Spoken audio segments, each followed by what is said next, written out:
Next up Manchester, do or die match.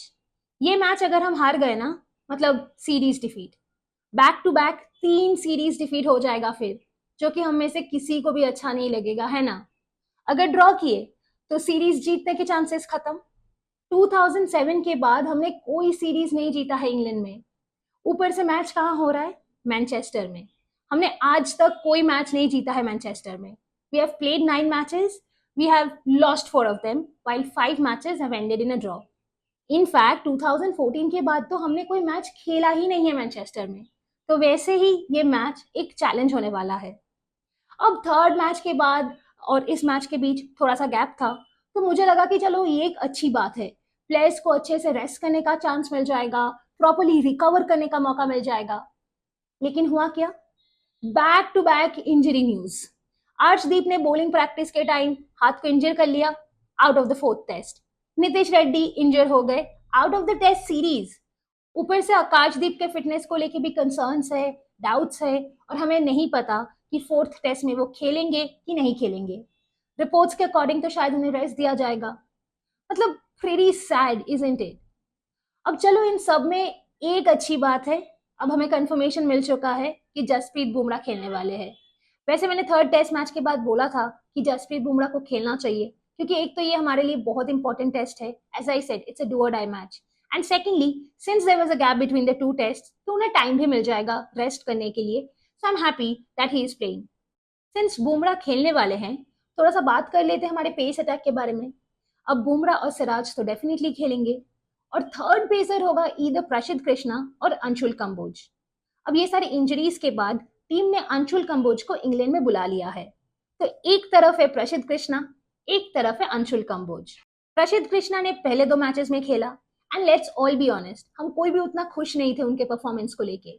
हाँ, उन्हें कुछ विकेट्स मिले, बट हम सबको लगा कि वो इफेक्टिव या इम्पैक्टफुल नहीं थे। अब अंशुल कंबोज, सीरीज से पहले इंग्लैंड लायंस के अगेंस्ट जो मैचेस हुए उनमें उन्होंने अच्छा परफॉर्म किया। फिर जब उन्हें घर भेज दिया और हर्षित राणा रह गए इंग्लैंड में, तो हम डिसअपॉइंटेड थे, है ना। अब सर्कमस्टांसेस के हिसाब से टीम को फिर से बुलाना पड़ा उन्हें। तो अब कौन खेलने वाले हैं, प्रसिद्ध या अंशुल कंबोज?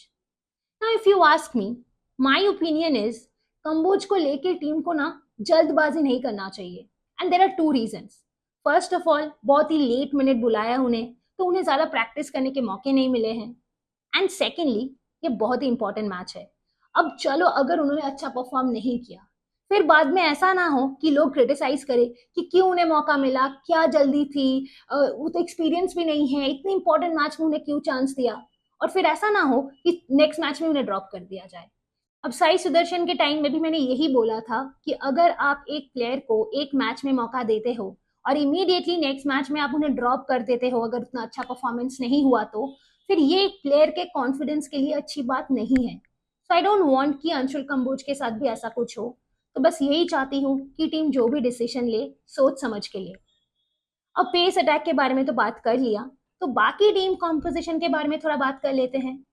अब हम सबको पता है कि Nitish Reddy is out of the series. तो अब उनके जगह कौन खेलने वाले हैं? Now if you want a like for like replacement, मतलब Nitish Reddy as a fourth seamer खेल रहे थे टीम में इन द लास्ट 2 गेम्स, तो अगर आपको एक फोर्थ सीमर चाहिए तो टीम के पास एक ही ऑप्शन है, शार्दुल ठाकुर। लेकिन शार्दुल ठाकुर को हमने फर्स्ट मैच में देखा था, है ना। हमें ऐसा ही लगा था कि ना ही उन्होंने बॉलिंग में वैसा कुछ कंट्रीब्यूट किया और ना ही बैटिंग में। तो अब फिर से टीम उन्हें मौका देना चाहेंगे कि नहीं चाहेंगे, ये तो देखना है। अगर टीम को, जैसे मैंने बोला, अगर उन्हें फोर्थ सीमा चाहिए तो Shardul Thakur is only option. अब टीम के पास एक और ऑप्शन है।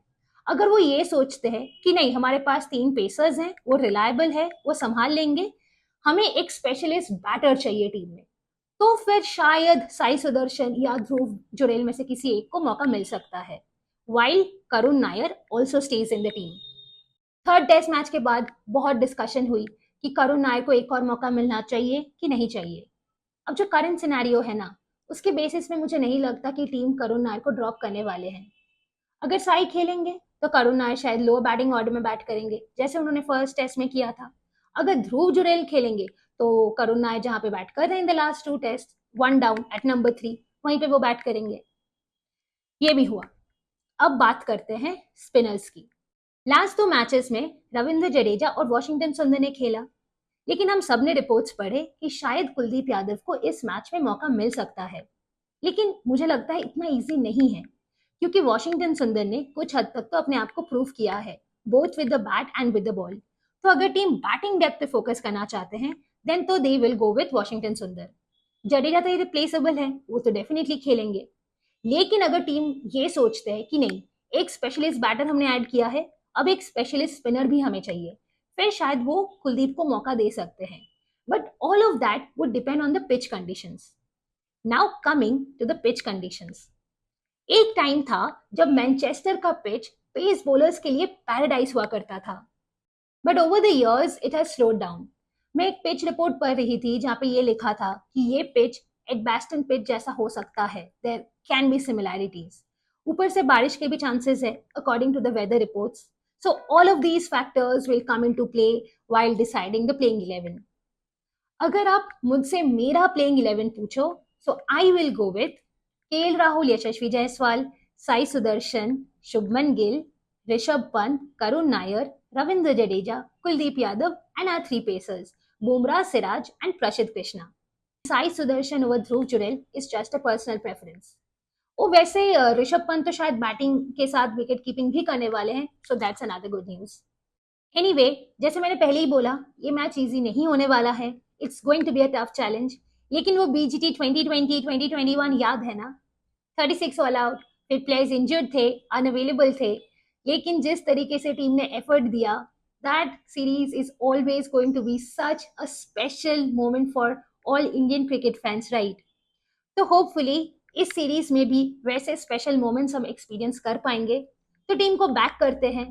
वैसे थर्ड टेस्ट मैच में जिस तरीके से हम हार गए, I am sure it was tough for the players to overcome that. Siraj का एक इंटरव्यू भी मैंने पढ़ा जहाँ पे उन्होंने बोला कि उन्हें थोड़ा सा टाइम लगा, he was sad, but I am sure ये जो ब्रेक मिला, the players have got rejuvenated and they are going to give their best performance। तो कल से शुरू होने वाला है match, let's hope for the best. Don't forget to tune in to offside opinions, क्योंकि मैं लाइव होने वाली हूँ ऑन ऑल द 5 days। ये वीडियो अच्छा लगे तो लाइक कर देना, और अगर अभी तक सब्सक्राइब नहीं किया है ऑफसाइड ओपिनियंस को, so please do subscribe right now. See you, bye bye.